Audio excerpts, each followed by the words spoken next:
Muraho ndabaramukije Yesu nashimwe kandi Yesu nahimbazwe mbaye ikaze mu ijambo ry'Imana ry'uyu munsi no kuri Women Gadizi Ministry. Imana ibaha umugisha. Ijambo ry'Imana ry'uyu munsi tugiye kurisanga muri Zaburi ya 68, turasoma umurongo wa mbere dusoreze ku murongo wa karindwi. Reka tubanze dusenge. Uri Imana nziza, uri Imana nkuru, ukwiriye kubahwa ibyaremwe byose ndetse n'amahanga yose agushime. Mana tugushyize hejuru, izina ryawe rihimbazwe. Tugushimira umwanya mwiza nk'uyu nguyu uduhaye kugira ngo dusome ijambo ryawe, kandi ijambo ryacu wadusigiye. Ndakwinginze Nyiringabo Imana, ngo icyubahiro kibe icyawe muri byose, kandi amashimwe aba ayawe muri byose. Nubane natwe rero, uduhe kumva ndetse no kumvira. Icyubahiro ni icyawe mu izina rya Yesu, amen. Ijambo ritangira ritubwira ngo Imana izahaguruka abanzi bayo batatane, kandi abayanga bazahunga mu maso hayo. Nk'uko umwotsi utumuka niko uzabatumura, nk'uko ibimamara biyagira imbere y'umuriro niko abanyamahanga bazarimbukira imbere y'Imana.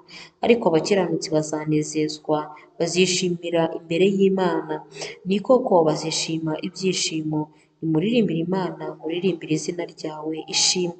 Muharurire Imana inzira inyura mu butayu iri mu igare. Izina ryayo ni iya mwishimire imbere yayo. Imana iri mu buturo bwayo bwera, ni we se w'imfubyi, ni umucamanza urengera abapfakazi. Imana ibesha mu mazu abatagira shinge na rugero, ibohora imbohe ikaziha kugubwa neza, ariko abagome bakaba mu gihugu gikakaye. Amen. Inshuti bakunze b'ijambo ry'Imana, uyu munsi ijambo ry'Imana riratubwiye ngo Imana izahaguruka abanzi bayo batatane. Ngo ni Imana izahaguruka abanzi b'Imana bagatatana. N'abanzi bawe abakurwanya, wowe muntu ukunda Imana, menye yuko abakurwanya baba barwanyije iyakuremye.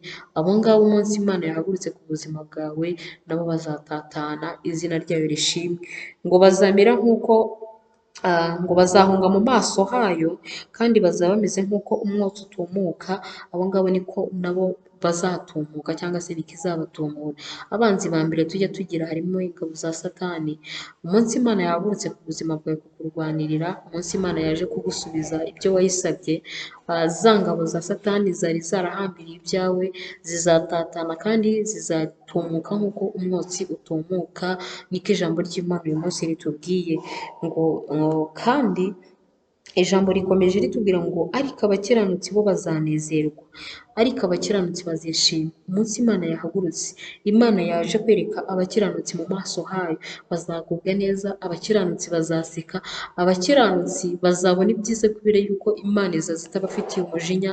Imana ahubwo izaza ari umurengezi wayo, ndetse ari umucamanza mwiza, ari ndetse n'umutabazi. Ngo kuko bazishima ibyishimo, ngo bazaririmba indirimbo, baririmba izina ry'Imana ishimwe. Ngo kandi ijambo riri kongera ratubwira ngo muharurire Imana inzira inyura mu butayu. Mu butayu ni mu bihe by'ibigeragezo. Mu butayu ni igihe tukiri kunyura ahantu hakomeye, igihe ukiri kunyura ahantu hakomeye utaragera mu bisubizo. Ijambo ry'Imana rirakubwiye ngo haruriramo Imana inzira. Kora ibintu byo gukiranuka, va mu byaha, bana n'Imana, kunda gusenga, kunda gutega amatwi ijambo ry'Imana ndetse no kurisoma. Uharurire inzira y'Imana ukiri mu butayu, kugira ngo Imana ninaza izabona aho inyura ije kugutabara, izasanga umutima wawe nta rwango rwo mu mutima rurimo, nta shyari ugira, nta bwikunde cyangwa se n'ibindi bintu bibi byose bishobora kugutandukanya n'Imana. Nibinakubaho kuko uri umuntu uzi guca bugufi imbere yayo ukayisaba imbabazi, uko uba uri guharura inzira y'Imana. Ijambo ry'Imana rero riratubwiye ngo muharurire inzira z'Imana muziharurire mu butayu, inzira inyura mu butayu.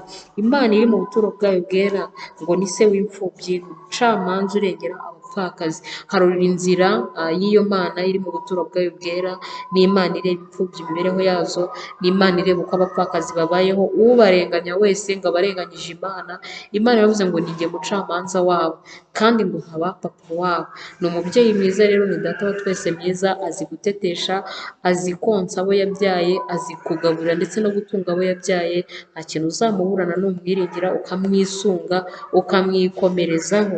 Afite ububasha ndetse n'ubushobozi ngo ni Imana ibesha mu mazu abatagira shinge na rugero, ikabohora imbohe ikaziha kugubwa neza. Ni Imana ijya itanga kugubwa neza mu gihe ubundi umuntu ku bwa karande z'imiryango ye atakaguwe neza. Ni Imana itubesha mu mazu mu gihe ubundi ku bwa karande z'imiryango cyangwa se ku bw'ibiduhiga, ku bwa Satani n'ingabo ze, ubundi ayo mazu tutakayabayemo, ariko Imana ishimwe. Nawe utayifite, udafite aho uri kuba, menya neza ko ari Imana ibesha abantu mu mazu, nawe ni Imana izakubesha muri ayo mazu, ni Imana izakubakira, ni Imana izaguha inzu uzabamo mu buryo bw'amahoro, ni Imana izakubohora ku biri kukurwanya, ni Imana izakubohora ku bintu bikubuza kugubwa neza byose. Niko ku murongo wa 7 hatubwiye. Imana ibaha umugisha. Rero ndabakunda muri Kristo Yesu, mbifurije gukomeza kugubwa neza ndetse n'umugisha w'Imana kuba ku buzima bwanyu ndetse n'abanyu, kandi mbifurije ko iri jambo ry'Imana ryakera imbuto ku buzima bwanyu. Imana ikumva ibyo mwayisabye kandi igasubiza ibyo mwayisabye.